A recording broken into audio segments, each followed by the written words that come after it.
అందరికీ నమస్కారం. Telangana film development corporation చైర్మన్గా ఈరోజు నేను ఛార్జ్ తీసుకోవడం, ఈ అవకాశం ఇచ్చిన ముఖ్యమంత్రి శ్రీ రేవంత్ రెడ్డి గారికి, అలాగే ఫిలిం మినిస్టర్ కోమటిరెడ్డి వెంకటరెడ్డి గారికి, వారిద్దరి నమ్మకం ఈ ఎఫ్డిసి ఇటు ఫిలిం ఇండస్ట్రీకి, ఇటు తెలంగాణకి, ఇటు గవర్నమెంట్కి మధ్యలో డెవలప్ చేయాల్సిన అవసరం ఎంతైనా ఉంది. ఎందుకంటే ఒకప్పుడు ఎఫ్డిసి అంటే సినిమా ఇండస్ట్రీకి అన్ని రకాలుగా సినిమా ఇండస్ట్రీలో ఇన్వాల్వ్ అయి ఉండేది. సో మళ్ళీ ఆ పూర్వ వైభవం ఎఫ్డిసికి తీసుకురావాలనేది సీఎం రేవంత్ రెడ్డి గారి ఆలోచన. సో దాని గురించి నన్ను ఎఫ్డిసి చైర్మన్గా నియమిస్తున్నానని చెప్పారు. సో 100% సీఎం రేవంత్ రెడ్డి గారి విజన్కి, ఈ ఫిలిం ఇండస్ట్రీని గవర్నమెంట్ మధ్యలో తెలంగాణలో ఫిలిం ఇండస్ట్రీని ఇంకా గ్రోత్ చేయాలి.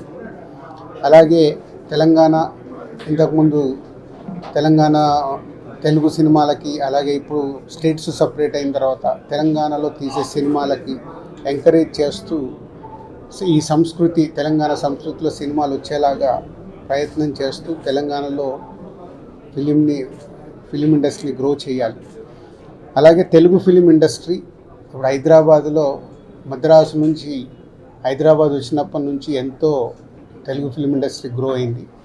ఆ గ్రోత్ ఇంకా పెరిగేలాగా ఇండియన్ ఫిలిం ఇండస్ట్రీని కూడా హైదరాబాద్లో ఎన్నో షూటింగ్లు జరుగుతున్నాయి ఆల్ లాంగ్వేజెస్లో, అది ఇంకా గ్రోత్ అయ్యేలాగా ఈ ఫిలిం ఇండస్ట్రీకి హైదరాబాద్ బేస్డ్గా ఇండియన్ ఫిలిమ్స్ గ్రో అయ్యేలాగా చేయాలి. ఇలాంటి ఎన్నో ఆలోచనలతో సీఎం రేవంత్ రెడ్డి గారు ఈ ఎఫ్డిసి చైర్మన్గా నన్ను నియమించారు. సో ఫిలిం ఇండస్ట్రీలో ఇటు Telugu film chamber of commerce కానీ, అలాగే Telangana film chamber of commerce కానీ, ఫిలిం ఇండస్ట్రీకి కావాల్సిన గవర్నమెంట్ నుంచి ఏమేమి పనులు చేయాలి, ఏమేమి చేయాలని ఎఫ్డిసి వారధిగా ఉంటూ అటు ఫిలిం ఇండస్ట్రీకి, ఇటు గవర్నమెంట్కి, ఇటు ఫిలిం ఇండస్ట్రీ అంటే ఇక్కడ తెలంగాణలో ఉన్న ఎగ్జిబిటర్స్ వాళ్ళకి ఎన్నో సమస్యలు ఉన్నాయని చెప్తున్నారు.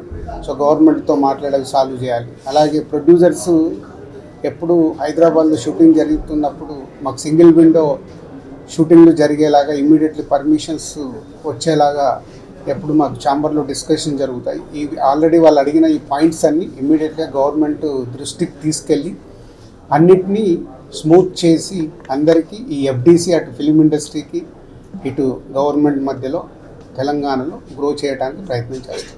ఈ వీడియో నచ్చితే లైక్ చేయండి. అలాగే మా ఛానల్ ని ఫస్ట్ టైం కనుక చూస్తున్నట్టయితే ఇప్పుడే సబ్స్క్రైబ్ చేసుకుని పక్కనే ఉన్న గంట సింబల్ ని యాక్టివేట్ చేసుకోండి. అప్పుడే మేము పెట్టే ప్రతి వీడియో మీకు నోటిఫికేషన్ గా వస్తుంది. అలాగే ఈ వీడియో పూర్తిగా చూసినందుకు ధన్యవాదాలు.